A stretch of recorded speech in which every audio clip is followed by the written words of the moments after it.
Hey everybody, HeadspaceConnections back with another video. This time we're going to be talking about an altar that you do hear a lot about. I'm pretty sure every system has at least one of these, and that is Persecutor altars. Now we do know these to be the most misunderstood altars.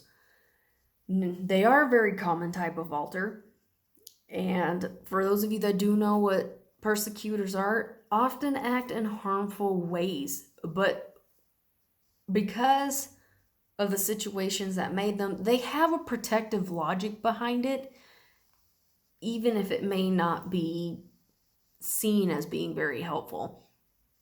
Now, basically what they can do, not all of them will do it exactly like this, but they can purposely harm the body, the host, core host, whichever you want to put it, or other altars, and or sabotage the system's goals for healing and work to assist systems abusers, depending on what made them.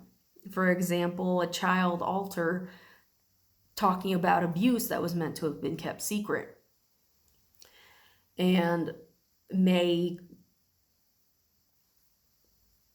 come back with rage or self-harm at said child altar for giving out information that should not have been given out in their minds.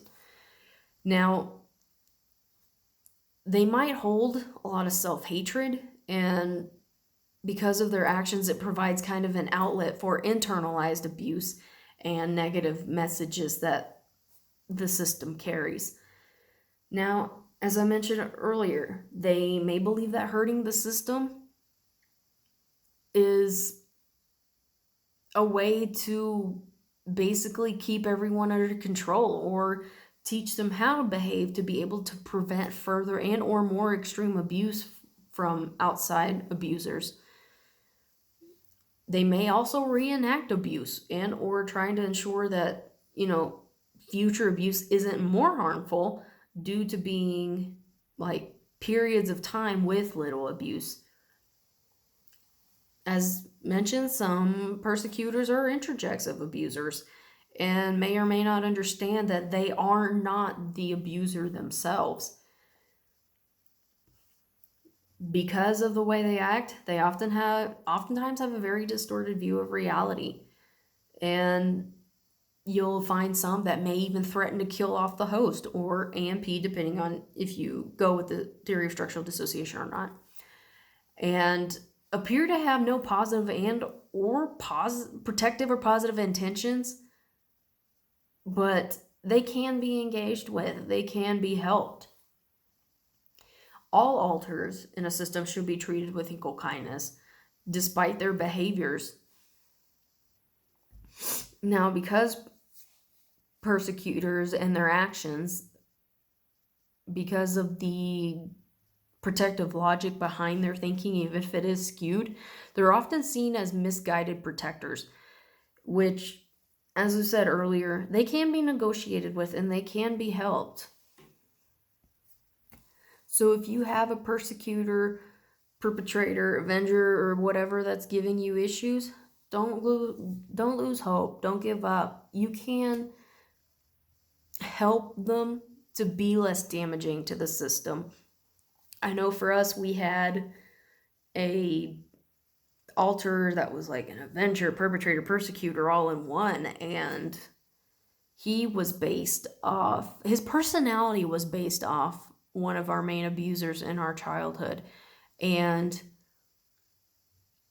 it took a while to get to a point where he could actually, I guess, feel comfortable enough to talk about what he felt and what was going through his mind.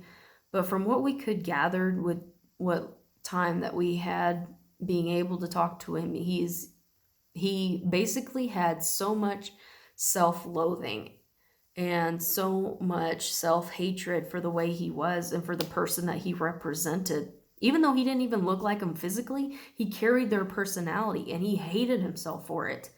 So, and because of his role that he felt that was necessary to be provided in order to help keep the system safe, he hated himself for it.